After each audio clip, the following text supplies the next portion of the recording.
Neuralink, the most meta thing you've heard of, from playing games with no controller to curing paralysis. But what can it actually do? And what is the dark side of Neuralink? Great, you hooked. Now let's talk about it. Let's start with a little timeline. In 2016, Elon Musk and 7 other engineers announced that they were aiming to treat serious brain diseases in the short term, and in the long term, human enhancement. Haven't heard that one in any supervillain origin story. Mankind is the virus, and I'm the cure. He described it as a digital layer above the cortex, or the skull, that wouldn't require any serious surgery to do it, but ideally through a vein or artery. He says address brain and spinal injuries, and make up for whatever lost capacity someone has with a chip. In April 2021, Neuralink demonstrated a monkey playing Pong. Every time the ball touched the plank, they would get an amazing banana smoothie. Later on, they unplugged the joystick, and the monkey was controlling the game with the Neuralink chip. And after that, they just took the joystick away entirely, and the monkey was controlling the game with its mind.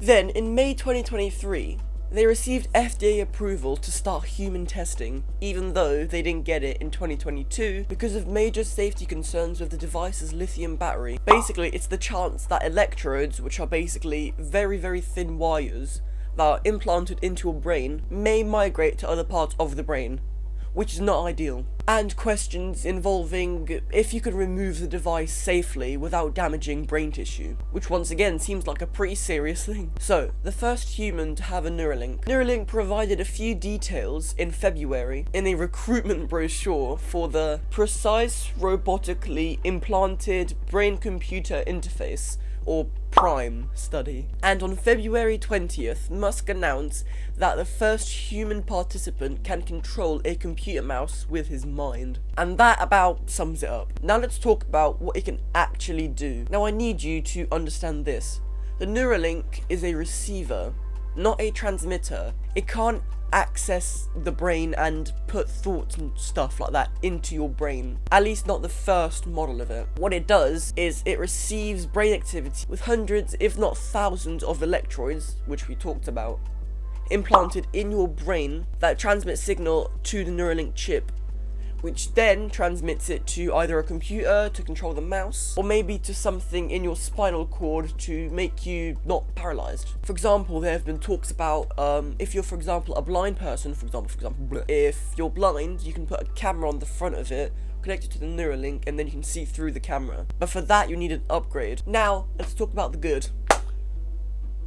Wow, I feel like Mr. Tuesday Boss. Neuralink's brain-computer interface technology could revolutionize neuroscience, offering breakthrough treatments for neurological disorders like Parkinson's, epilepsy, and as we talked about, paralysis. Neuralink's chip could significantly improve the quality of life for people with disorders, being able to communicate with external devices like prosthetic limbs, and as I said, computers. There could be a Neuralink esports team which would probably win a lot of games. Neuralink's technology could boost mental and focus, which is good for productivity and schoolwork, but it's still uncertain. It opens up brand new avenues for neuroscience research, offering insights to the brain's functions and disorders, potentially leading to significant discoveries. And there are some more that I haven't talked about, but that's the main stuff. And it's all well and dandy, but let's talk about the bad.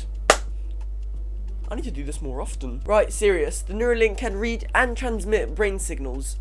So, technically, can't they read our mind? I mean, it's a weird theory, but just think about it. Hundreds, if not thousands, of little wires in your brain transmitting it to, for example, a computer which can access the internet. Targeted ads will reach a whole new level. Just imagine thinking that you want some ice cream. Bam! Ice cream ad. I mean, what's stopping them? Their code of ethics? Just don't let Meta get into this technology. There's also safety concerns associated with the Neuralink, with the invasive nature of planting devices into your brain, which could lead to infection, tissue damage, and other surgical complications, posing serious health risks to users. Like seriously, who in the FDA approved this? The high cost of the Neuralink may deepen existing disparities, restricting access to people who can't afford it, further widening the gap between the privileged with you and the rest of us. But Elon did say he's going to try and keep the price of the Neuralink down. Concerns about dependency on the Neuralink technology may cause addiction-like symptoms, just like there's a bunch of people who are addicted to phones. For example, if you watch this Tech Facts video, which will be somewhere up here, shameless plug, then you will know about phantom vibration syndrome, which is basically where you think your phone's vibrating, but it's not, because you're addicted. And a bunch of other ones like unforeseen consequences, like